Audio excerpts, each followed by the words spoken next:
지구촌에는 79억 명이나 되는 사람들이 살고 있습니다. 조금만 있으면은 80억 시대가 돼요. 그런데 어느 민족 사람들이든 간에 공동적인 소원이 있는데, 그 소원은 뭐냐면은 돈이 좀 많았으면 좋겠다. 그 다음에 또 공통적인 소원이 아프지 않고 오래 살았으면 좋겠다. 또 한 가지 소원이 있다고 하면은 정말 남은 여생을 같이 보낼 친한 친구가 몇 명이 있었으면 좋겠다. 그리고 각 나라마다 또 각 가정마다 평화가 있었으면 좋겠다. 그런 게 이제 공통적으로 세계 사람들이 바라는 소원이죠. 그리고 없었으면 좋겠다 하는 소원도 있는데, 뭐냐면은 사고가 없었으면 좋겠다. 요즘에 터키에서 큰 지진이 나가지고 여러분들 수만 명이 죽고 지금도 매몰되어 있지 않습니까? 그런 사고, 지진이나 전쟁, 그런 사고가 없었으면 좋겠다. 그리고 기왕이면 인생을 살아가는데 더 이상 실패가 없었으면 좋겠다. 그 다음에 시험에 들지 않았으면 좋겠다. 그런 건데, 사실 여기 가운데 누구나 시험에 드는 것을 좋아하지 않는데 시험은 필수 조건이라는 거예요.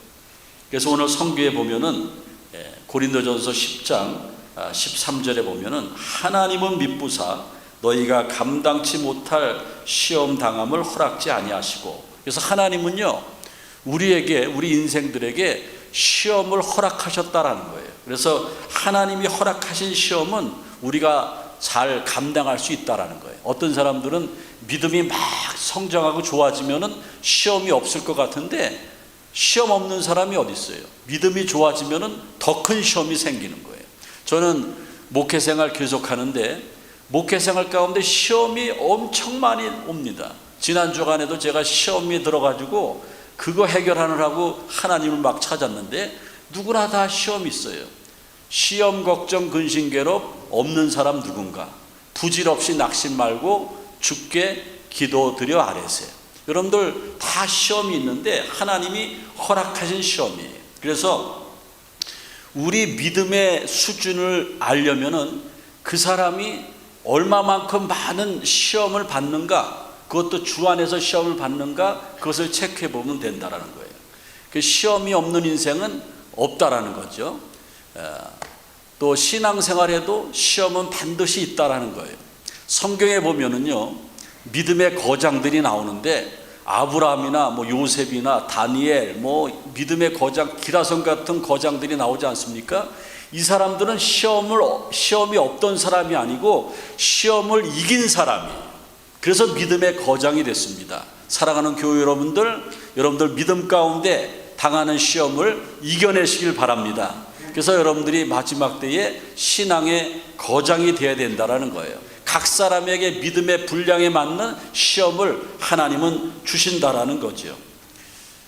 우리가 삶을 살아갈 때에 시험이 없다고 하면은 얼마나 좋겠습니까? 그런데 세상 삶에도 시험이 있죠. 대학을 진학하느라 시험이 있고, 대학을 졸업하면 취직 시험을 봐야 되고, 승진 시험을 봐야 되고, 요즘에는 결혼이 잘 이루어지지 않아서 결혼도 시험 봐야 되는데, 그게 뭐예요? 맞선입니다. 맞선. 그래서 맞선을 잘 봐가지고 시험에 통과해야지 결혼할 수 있어요.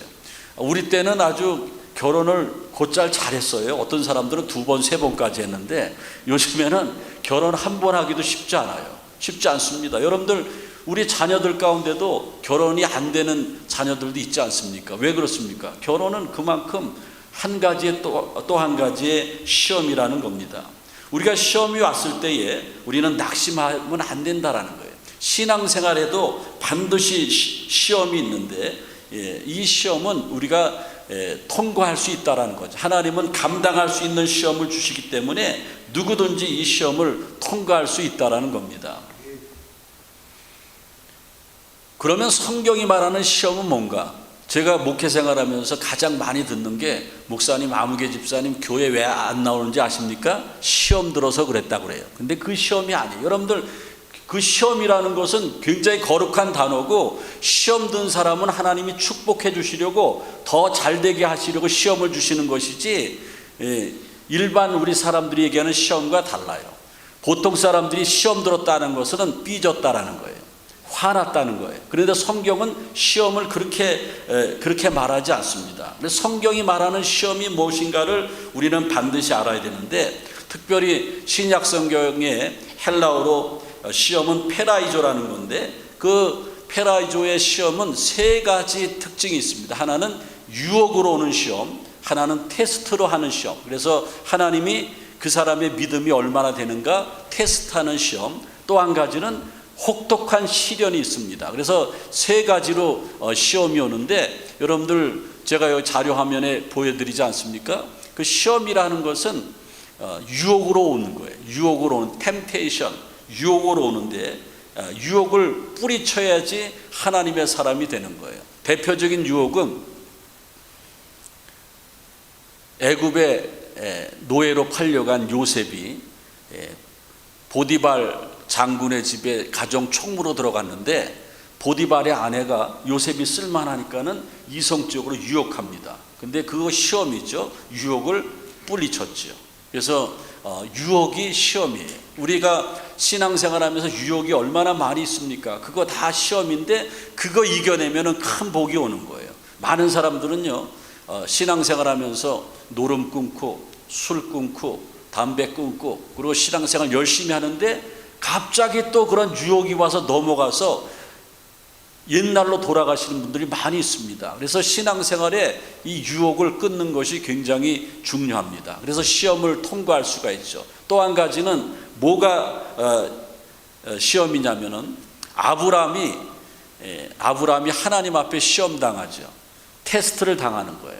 무슨 테스트를 당하냐면은, 믿음이 얼마나 좋은가 보려고 네가 낳은 100살에 낳은 아들 이삭을 저 모리아산에 가서 산제물로 드려라. 그러니까 아브라함이 이삭을 죽여야 되는 거예요. 그런데 그 시험에 통과해서 믿음의 거장이 되지 않습니까? 또 유혹도 시험이고 하나님이 믿음을 테스트하는 것도 시험인데, 혹독한 시련을 받는 사람이 있어요. 하나님이 허락하에 혹독한 시련을 받아요. 그게 누구냐면은 욥이라는 사람이죠. 욥은 동방의 의인이고 신앙이 굉장히 좋았어요. 근데 하루아침에 가산이 다 없어지고, 친구들이 떠나고 식구들이 떠나고, 자기의 10자녀는 죽고, 사랑하는 아내가 욕하고 떠나고, 그리고 친구들도 네가 어떤 죄를 범했기 때문에 이런 어려움을 당하지, 그러면서 욥을 조롱하고 그렇습니다. 그때의 욥에게 악창이 와가지고 너무나 괴로워가지고 고름이 나오고 살이 물러 터지는데, 너무 괴로워서 기아장으로 벅벅 긁었다고 그랬습니다. 그러한 혹독한 시련이 왔는데 욥은 믿음 가지고 이겨내지 않습니까? 오히려 죄를 뒤집어쓰고 내가 지은 죄가 있다면 용서해달라고 회개할 때에 그는 갑절의 복을 받게 되는 것입니다. 어려운 일 당할 때 나의 믿음 적으나 의지하는 내 주를 더욱 의지합니다. 여러분들, 시험은 복입니다. 시험 당하는 건 복이에요. 우리가 보통 말하는 시험 들었다, 이거는 삐지는 것이고 자기가 화낸 것이고, 시험은 사람이 스스로 내가 판단하는 것이 아니고 하나님이 주시는 것이 시험입니다. 오늘 귀한 말씀 잘 깨달으셔서 여러분들에게 크고 작은 시험이 오는데, 하나님은 믿음이 약한 사람에게는 시험도 안 주십니다. 정말 안 주죠. 제가 성경을 통해서, 목회 경험을 통해서 믿음이 나약한 사람들은 영적인 시험이 가지도 않습니다. 사탄이 건드리지도 않아요. 그런데 믿음이 성장할수록 그 믿음에 합당한 시험을 주시는데, 그 시험을 주시는 이유는 복 주시려고, 더 잘되게 하시려고, 하나님이 사용하시려고. 꼭 기억하세요. 여러분들 신앙생활하면서 시험이 옵니다. 믿음이 성장할수록 시험이 오는데, 시험을 주시는 이유는 복 주시려고. 여러분들 시험이 오면 째져야 돼. 이거 내 복 받는 순간이에요. 이거는 뭐 아주 그냥 따놓은 당상이에요. 내가 신앙생활하는데 갑자기 어려움이 오는 거예요. 예? 갑자기 원치 않은 질병이 오고, 갑자기 가정에 문제가 생기고, 갑자기 신앙생활에 방해하는 것이 있어요. 하나님이 나를 복 주시려고, 더 잘되게 하시려고, 시험을 통과하면은 나를 귀하게 쓰시려고 시험을 주시는 거예요. 그래서 여러분들 시험이 있는 것이 복인 것을 여러분들 아셔야 됩니다. 스코틀랜드의 코미디언이었고 가수였던 노도라는 분이 있는데, 이분은 1차 세계대전 때에 하나밖에 없는 아들이 전쟁에서 전사했어요. 처음엔 시리에 빠져서 엄청 괴로운 날들을 보냈는데, 이분이 재기해서 그 전보다 더 유명한 코미디언이 되고 더 멋지게 노래를 부르는 가수가 됐습니다. 친구들이 물어보는 거예요. 너 어떻게 그렇게 할 수 있냐? 아들이 죽었는데, 그렇게 큰 시험에 들고 시리에 빠졌는데 어떻게 그렇게 될 수 있냐? 물어보는 거예요. 그러니까 그 로도가 뭐라고 얘기하냐면은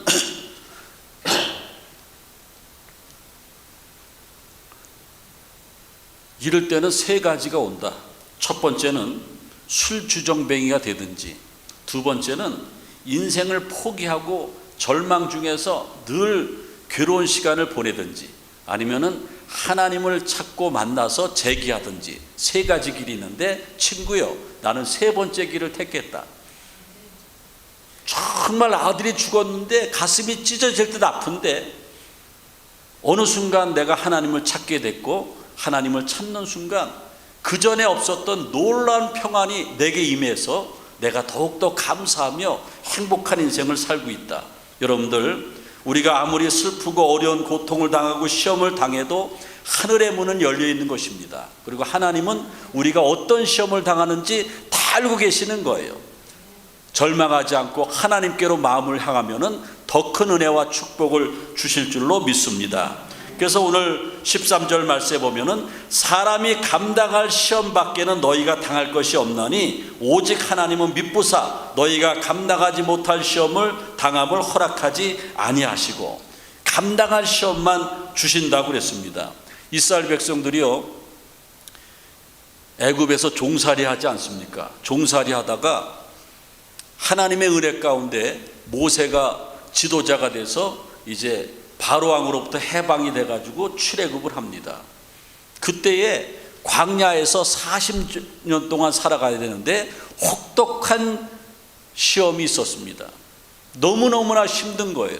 모세는요, 하나님 앞에 기도하고요, 하나님이 가라고 하면 가는 거예요. 그런데 이스라엘 백성들은 모세를 원망하는 거예요.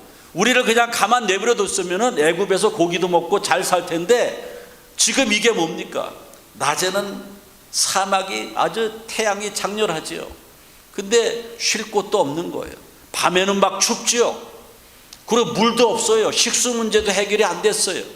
그리고 먹을 것이 어디 있습니까? 출애굽하면서 애굽에서 나올 때에 가지고 나는 약간의 양식은 이미 다 떨어졌어요.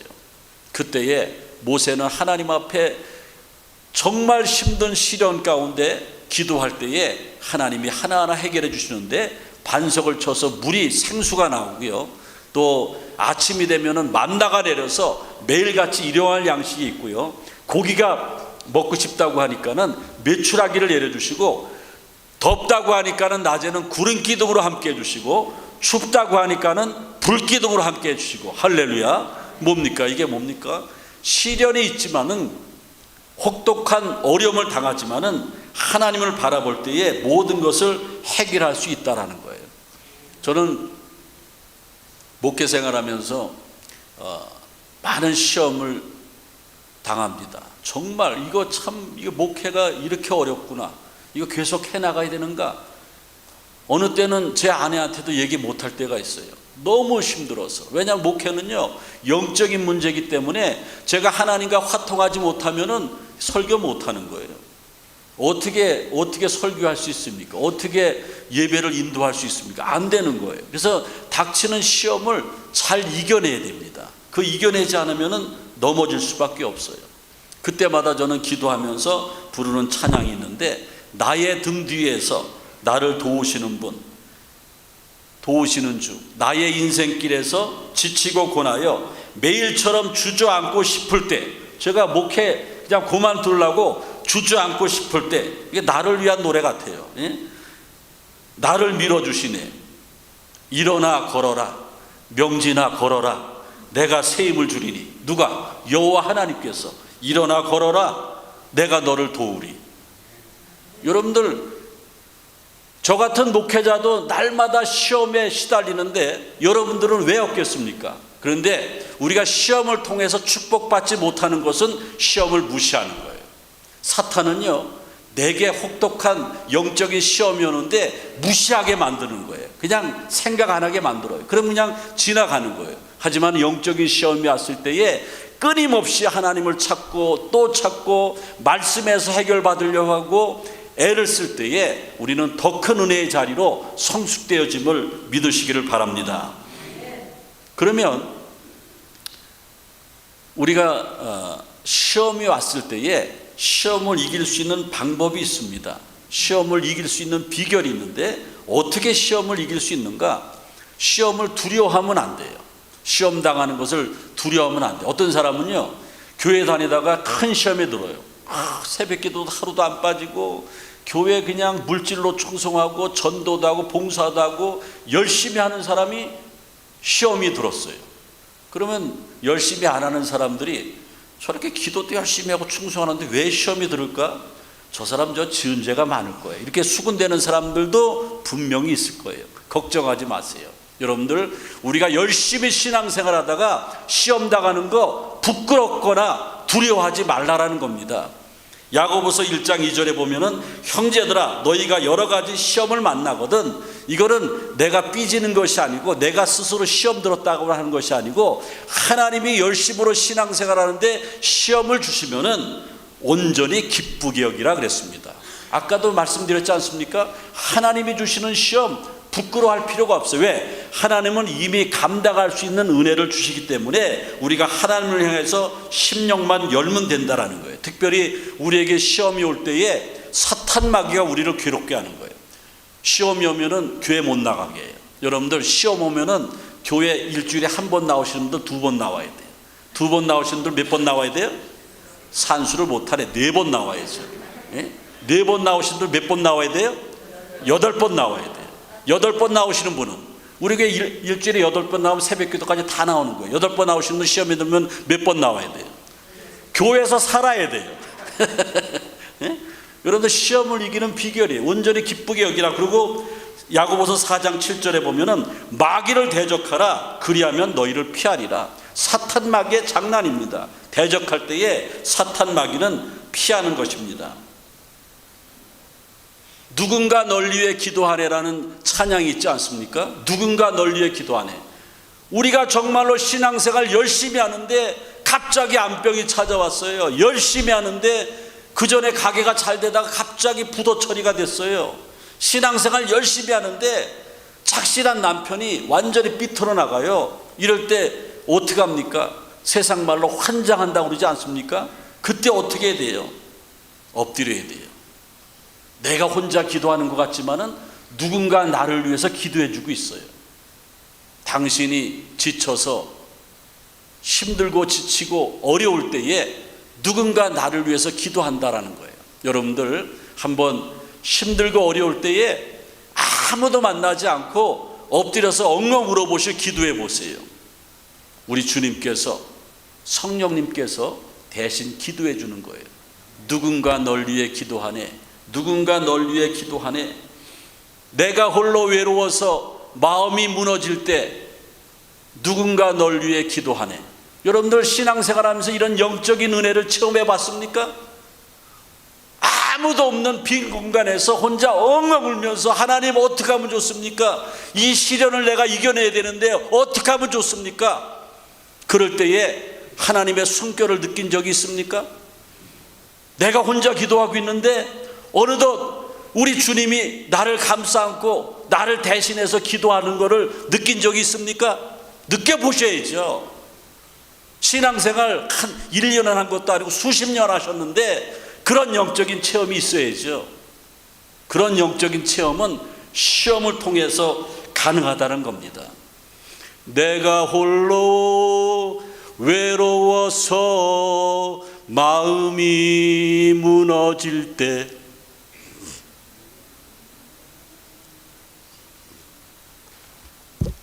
제가 원래 찬양을 잘하는 사람인데 목수술을 세게 받아서 찬양이 잘 안 되는데, 제가 이 누군가 널 위해 기도하네 이거 찬양하면은 옛날에 다 앵콜 그랬어요. 왜냐하면은 저는 체험적인 신앙을 가져서 이 찬양을 하면은 달기똥 같은 눈물이 뚝뚝 떨어져요. 어떤 눈물이 떨어진다고요? 예. 여러분들 그런 체험을 한번 해보셔야죠. 그런 체험은 내가 신앙생활 열심히 하다가 찾아오는 시험 가운데 그런 체험을 할 수 있는 거예요. 그 다음에 또 한 가지, 두 번째는 시험에서 이기려면은 시험에 들지 않도록 자기를 살펴야 돼요. 이성에 약한 사람은 이성에 넘어가지 않도록 살펴야 돼요. 그래서 이성이 약한 사람은요, 누구 남자들 만나러 갈 때, 여자들 만나갈 때에 자기 남편이나 자기 아내를 꼭 대동해야 돼요. 그러면 이성적으로 시험 들 일이 없습니다. 우리가 신앙생활 잘하다가 이성의 유혹에 넘어가서 신앙 떠나는 사람들이 많이 있어요. 우리 교회는 없지만은 다른 목사님들 얘기 들어보면은 교회 와가지고 뻐젓이 부인들 남편들 있는데 눈이 맞아가지고 그냥 교회 떠났대요. 그게 뭐예요 그게? 그러니까는 그런 환경을 만들지 말라라는 거예요. 일부러 그런 시험들 장소를 만들지 말라는 거예요. 그래서 우리가 시험 듣는 거는 이성에 대한 유혹이 있습니다. 돈에 대한 유혹이 있어요. 돈 싫어하는 사람 어디 있습니까? 다 좋아하지. 저한테 돈 줘보세요. 아유 뭐 그런 걸 주시냐고 딱 받죠. 예? 돈 싫어하는 사람 어디 있어요? 그렇지만은 돈의 유혹 때문에 우리 신앙이 망친다면은 돈을 돌보기 위해 해야 돼요. 돌보듯 해야 됩니다. 그 다음에 또 한 가지 뭐가 있냐면은 명예욕이 있어요. 사람들을 이렇게 만나면은 꼭 대장하려고 그러는 사람 있지 않습니까? 지도자가 돼야 되고 회장이 돼야 되고 그런 사람 있지 않습니까? 그런 사람들은 그런 명예욕의 유혹에 넘어가서 신앙생활 망친다라는 겁니다. 그래서 오늘 본 말씀 12절에 그런즉 선줄로 생각하는 자는 넘어질까 조심하라 그랬습니다. 자전거 타는 게 힘듭니까? 차 운전하는 게 힘듭니까? 저는 자전거도 탈 줄 알고 차도 운전할 줄 아는데 차는 너무나 쉬워요. 뭐 오토로도 갈 수 있고 너무 쉬운데 자전거는요, 한눈 팔면 안 돼요. 계속 뭘 져야 돼요? 페달을 안 잡으면 팍 쓰러져요. 예? 그리고 핸들을 꼭 잡아야 돼요. 예? 그렇지 않으면 안 됩니다. 시험을 이기려면은 말씀의 핸들을 꽉 잡고 기도의 페달을 밟으면서 나갈 때에 우리는 시험에 들지 않습니다. 그래서 바울은 에베소서에 전신갑주를 입으라고 그랬습니다. 말씀과 기도로 충만해지라고 그랬고요. 에베소 6장 17절 18절에 보면은 구원의 투구와 성령의 검 곧 하나님의 말씀을 가지라. 모든 기도와 간구로 하되 항상 성령 안에서 기도하라 그랬습니다. 그러면 우리가 시험을 이길 수 있다라는 겁니다. 그 다음에 마지막으로 한 가지는요, 하나님의 도우심을 구해야 돼요. 제 경험으로는요, 엄청난 시련과 시험이 왔을 때에 아무도 나를 도와주질 못해요. 내 사랑하는 아들과 딸도 나를 못 도와주고요, 우리 사랑하는 아내도 나를 못 도와줘요. 이건 영적인 문제이기 때문에. 그래서 어떻게 돼요? 기도해야 돼요. 하나님, 내 힘만으로는 감당할 수 없습니다. 이겨낼 수 있는 충만한 은혜를 주옵소서. 하나님의 사람으로 살게 하시고 성숙한 믿음을 허락해 주셔서 이 시험을 잘 감당하게 도와주옵소서. 간절하게 기도해야 돼요. 하나님이 도와주시고 사탄 마귀가 물러갈 줄로 믿습니다. 시험 없는 인생은 없습니다. 또 시험 없는 신앙생활은 없습니다. 특별히 세상 시험에서 승리해도 복되다고 그러지만은 신앙생활의 시험에서 승리하면은 하나님이 복을 주시고 잘되게 하시고 하나님의 일꾼으로 사용하신다라는 겁니다. 언제 지금 마지막 때인데 주님 오늘 밤에 오실지도 모르는데 언제 우리가 하나님 앞에 쓰임 받습니까? 그냥 교회 오래 다녔다고 쓰임 받는 것 아닙니다. 혹독한 영적인 시험을 통과한 사람을 하나님이 쓰신다라는 거예요. 시험을 이겨서 정말 하나님이 기뻐하시는 신앙생활하는 저와 여러분들이 되시기를 주님의 이름으로 축원을 드립니다. 주님 감사합니다. 거룩하고 복된 날, 정말 신앙생활의 진수는, 신앙 성숙의 비결은 나의 신앙을 방해하는 혹독한 시련과 시험과 유혹들이 오는데 그것을 잘 견디고 이겨낸 사람만이 하나님 앞에 복을 받고 더 잘되고 존귀하게 쓰임받을 수 있다고 그랬습니다. 이제부터 우리가 신앙생활하면서 하나님이 주시는 시험을 달게 받게 도와주셔서 시험을 통과해서 우리의 신앙이 성숙되게 도와주시옵소서. 예수님의 이름으로 기도하옵나이다. 아멘.